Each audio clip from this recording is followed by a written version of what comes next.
संपूर्ण वेदादि शास्त्रों को यदि एक शास्त्र के रूप में कहना हो तो वह एक शास्त्र है श्रीमद् भगवद गीता। एकम शास्त्रम देवकी पुत्र गीतम, एको देवो देवकी पुत्र एव। एकम शास्त्रम देवकी पुत्र गीता। संपूर्ण हिंदू सनातन संस्कृति के धर्म ग्रंथों को एक ग्रंथ के रूप में कहना हो तो वह एक ग्रंथ है श्रीमद् भगवद गीता।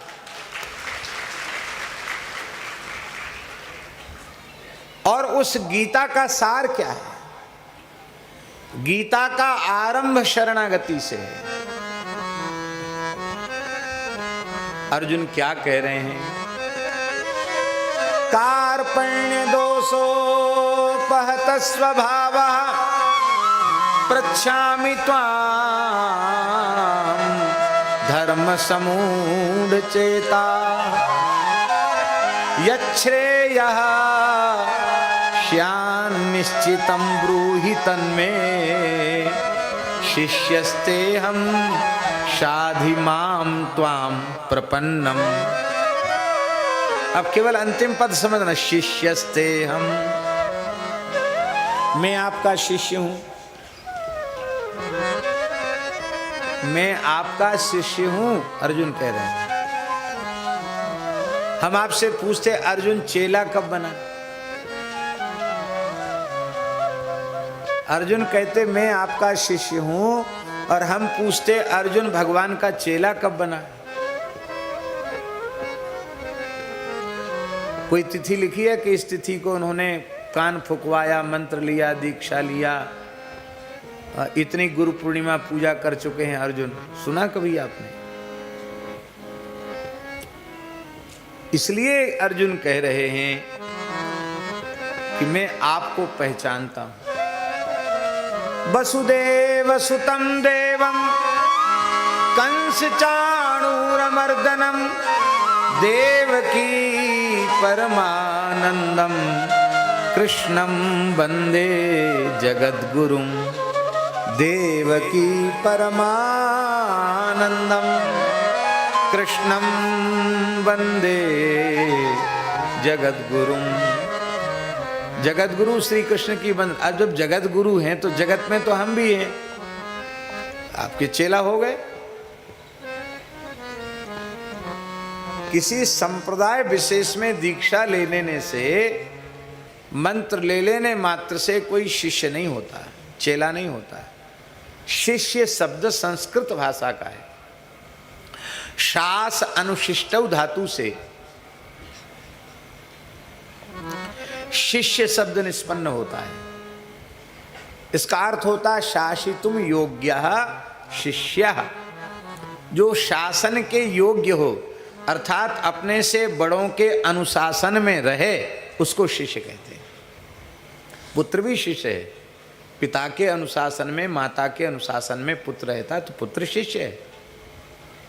बड़े भाई के अनुशासन में छोटा भाई रहता है, छोटा भाई शिष्य है। जहाँ हम शिक्षा मंदिर में जाते हैं पढ़ने के लिए, वहाँ हमें गुरुजनों का अनुशासन स्वीकार करना होता कि नहीं? तो हम उनका अनुशासन मानते हैं, इसलिए हम उनके शिष्य हैं, उनकी आज्ञा मानते हैं। आज्ञा में रहे, आज्ञा का श्रद्धा पूर्वक पालन करे, उसे शिष्य कहते हैं। इसका तात्पर्य है, अर्जुन कह रहे हैं कि मैं स्वतंत्र नहीं हूं, मैं शिष्य हूं, मैं आपके अनुशासन में हूं, आप मेरे अनुशासक हैं, आप मेरे गुरु हैं, मैं आपका शिष्य हूं। आप जो कहोगे वही करूंगा, पर मैं अपनी हृदय की वेदना आपके सामने रख रहा हूं।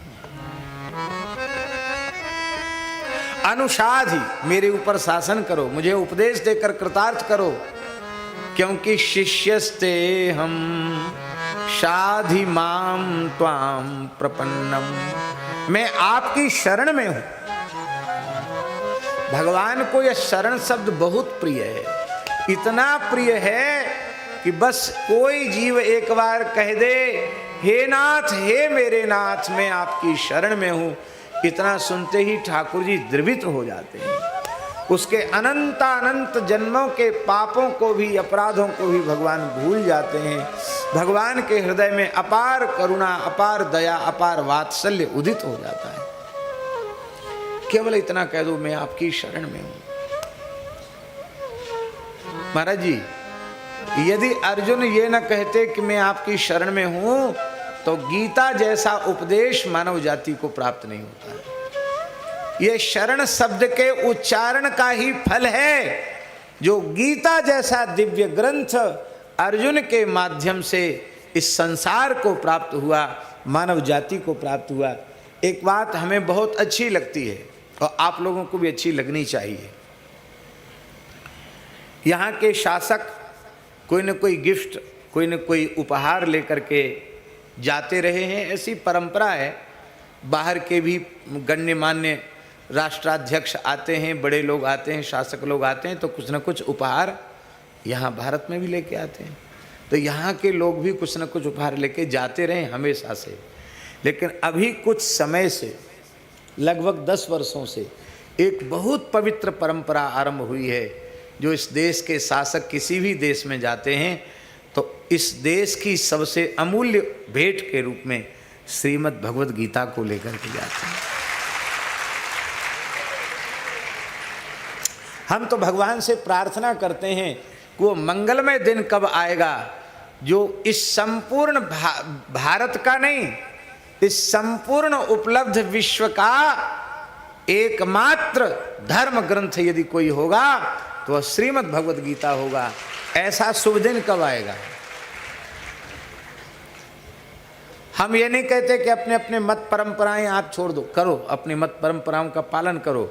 उनको पालन करते हुए भी आप श्रीमद् भगवद गीता को अपने आदर्श ग्रंथ के रूप में, अपने मार्गदर्शक के रूप में श्रीमद् भगवद गीता को स्वीकार करो। महाराज, संपूर्ण विश्व की सभ्यताएं, संस्कृतियां बच जाएंगी और मानवता के प्रेम के, सौहार्द के एक सूत्र में बंध जाएंगी।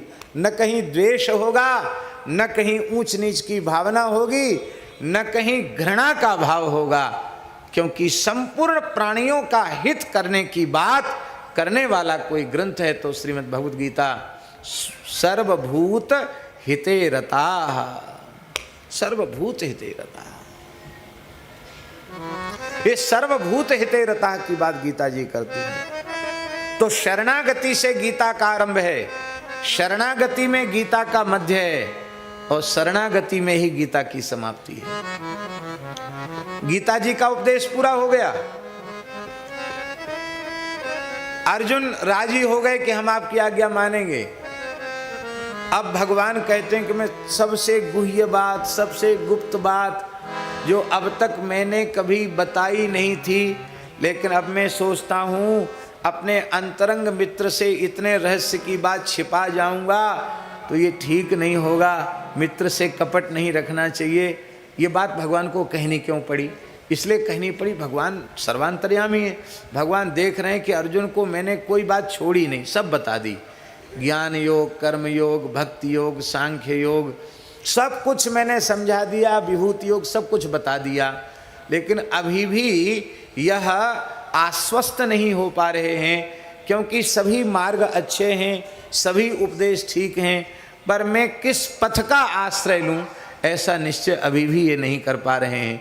तो भगवान ने कहा, सर्वधर्मान परित्यज्य माम एकम शरणं व्रज अहं त्वा सर्व पापेभ्यो मोक्षयिष्यामि मा शुच। ये गीता का सार है भगवत शरणागति। इसलिए संपूर्ण वेदादि शास्त्रों का सार गीता, गीता का सार शरणागति। अब एक बात और हम आपसे पूछ रहे हैं, शरणागति का सार क्या है? शरणागति का सार क्या है? अरे भाई, शरणागति का सार है राम नाम। शरणागति का सार क्या है? राम नाम। ये शरणागति का सार है। पूरी गीता का उपदेश दे दिया, शरणागति का भी उपदेश दे दिया। श्री सीताराम। प्रतिदिन सत्संग एवं दर्शन के लिए श्री महाराज जी के ऑफिशियल चैनल को जरूर सब्सक्राइब करें।